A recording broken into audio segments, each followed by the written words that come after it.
Kukulang ko sa kanya. Hindi maiwasan ni Ate Rosella na magtampo sa aming ama dahil sa sinabi nito. Nasanay kasi siya na laging nakasuporta sa kanya ang mga magulang namin. Hindi ko pa rin ipinaalam sa kanila ang pagkakapromote ko sa trabaho.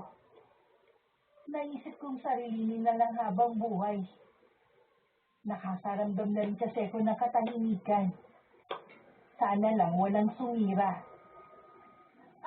Rosella! Ay, ano bang ginagawa niyo dito? Bakit pumunta kayo nang walang pasabi? Ay, mabuti nga pumunta ako dito nang walang abiso. Kailan mo pa niloloko ang asawa mo, ha? At dito pa talaga sa sarili ninyong pamamahay. Sinong lalaking yun? Siya po si Noel. Ex-boyfriend ko siya. Wala akong pakialam kung sino man siya sa buhay mo. Basta't layuan mo siya. Problema lang ang dala ng lalaking yun sa buhay niyo. Ang totoo po niyan, nagkakalubuan na kami ni Paolo. Wala na kaming ginawa kundi mag-away. Dahil ba sa pera, kaya kayo nag-aaway? Nay, hindi kasi ganitong buhay ang pinapangarap ko. Nandyan ka na sa sitwasyon na yan. Isipin mo naman ang mga anak mo. Huwag kang gumawa ng ikakasira ng pamilya mo. Nahihirapan na akong kasama si Paolo. Hindi ko na mabili ang mga gusto ko. Hindi ka rin kasi marunong humangwak ng pera. Masyado kang magastos. Nagpapakahirap sa pagtatrabaho ang asawa mo. Ikaw naman, puro gastos ang alam. Paano hindi kayo maghihirap? Huwag niyo na po akong sermonan, Nay. Akala mo ba, kung papatuloy mong lalaki yun gaganda ang buhay mo, ha? Mas maganda po ang trabaho ni Noel. Ibibigay niya mga gusto ko. Kung ano man ang binabalak mong yan, ilang libong beses mo munang pag-isipan. Alalahanin mo, parehong babae ang mga anak mo. Gusto mo bang sa kanila bumalik ang karma? Wala naman po akong balak iwan ng mga anak ko kung sakali. At hindi naman totoo ang karma na yan. O anong balak mo? Maglalaro habang walang asawa mo, ha? Nasaan ang delikadesa mo? Ganyan ba kita binanak ni Rosella? Tigilan mo yan. Kundi ako mismo magsasabi sa asawa mo tungkol sa ginagawa mo. Alam naman ni Ate Rosella na hindi siya magagawang ipahamak ng nanay namin. Kaya nagpatuloy lang siya sa ginagawa niyang pakikipagkita sa ex niyang si Noel. Malakas kasi ang loob niya dahil akala niya binata pa rin ito. Yun ang siniguro nito sa kanya. Pero lahat pala ng mga sinabi ng lalaki pawang kasinungalingan. Isang araw sumugod ang kinakasama ni Noel. Nagkataon na nandun pa si Kuya Paulo. Ipinakita rito ang mga larawan nila ng ate ko.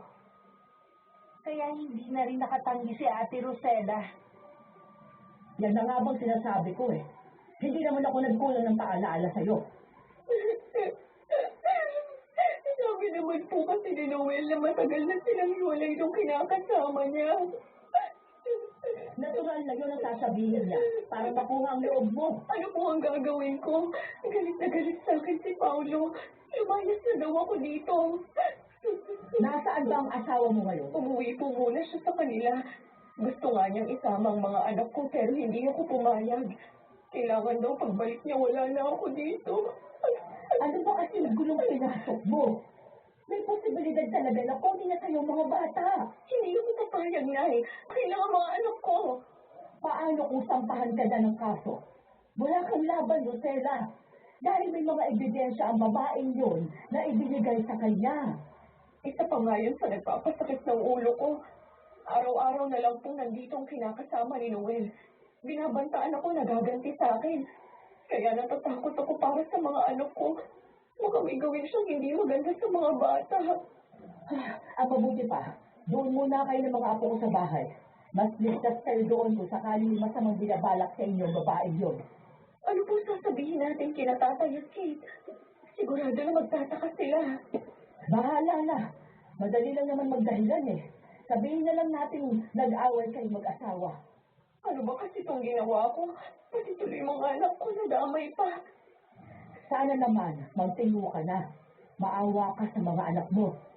Sana makipagbalikan pa rin sa akin si Paolo. Mahal ko naman siya Natukso lang ako kay Noel. Yan din ang ipinagdarasal ko. Dahil napakahirap na mag-isang magtaguyod ng mga anak. ko lang po ang mga gamit namin mga bata. Para pagdating nila galing sa eskwelahan, pwede na tayong umalis. Pagdating ni na Ate Rosella at mga pamangkin ko, nagtaka si Itay kung bakit may mga dala silang bag. Ako naman, tahimik lang na nakamasid sa kanila. Bago pa kasi sila dumating, alam ko na ang lahat. Hindi na ako nagtataka kung pinalaya sila ng asawa. Dito muna ang mag-ina pansamantala. Huwag mong sabihin nag-away kayo ni Paulo. Nagkatampuhan lang po kami. Meron kasi kami hindi na pagkasunduan. Bakit kailangan niyo pang mag-alsa-balutan? Maliit na bagay lang naman sigurong pinag-awayan yung mag-asawa. Umuwi kasi sa kanila si Paulo. Walang kasamang mag-iina doon tuwing gabi. Nag-aalala naman ako, kaya sabi na dumito na lang muna sa bahay. Ano pa namang klaseng lalaki yung si Paulo? Akala ko pa naman matino siya. Sige, kakausapin ko siya. Oo, huwag na po tayo. Nagpapalamig lang naman po siya ng ulo. Hindi ko kasi nagustuhan na iwan na lang kayo sa bahay niyo. Hindi ba niya alam na delikado na ang panahon ngayon? Oo na po kayong makialam. Away mag-asawa ito. Baka lalo lang yung mala kung makikisaw-saw pa kayo. Oo nga naman, Delmo. Hayaan na lang natin sila ang umayos ng problema nila. Sige. Magpahinga na muna kayo sa kwarto namin ng inay niyo. Dito na lang siguro ako sa sala matutulog mamayang gabi. Dalawa lang ang kwarto sa bahay namin. Mula nang mag-asawa si Ate Rosella, sinolo ko na ang isang kwarto.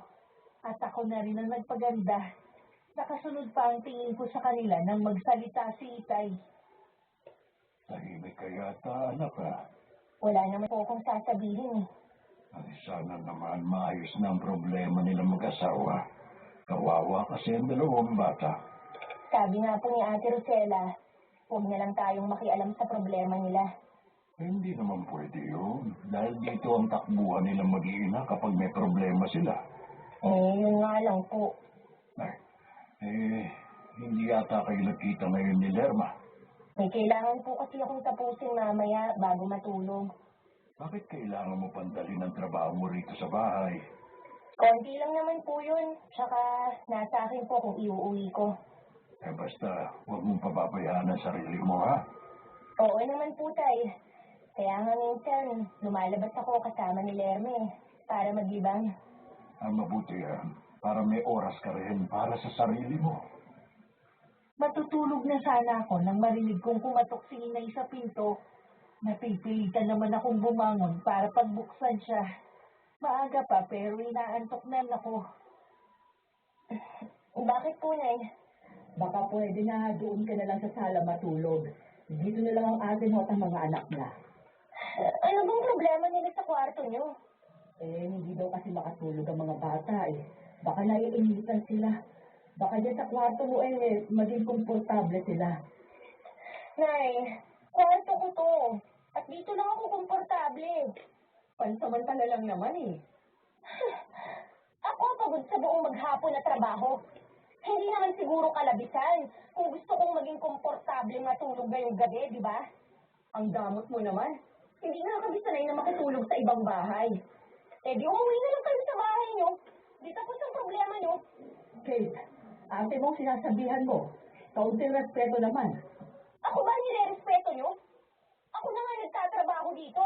Ako pa yung palalayasin niyo sa kwarto na to. Pansamantala lang naman. Hindi naman habang mo iaangkinin ang kwarto mo.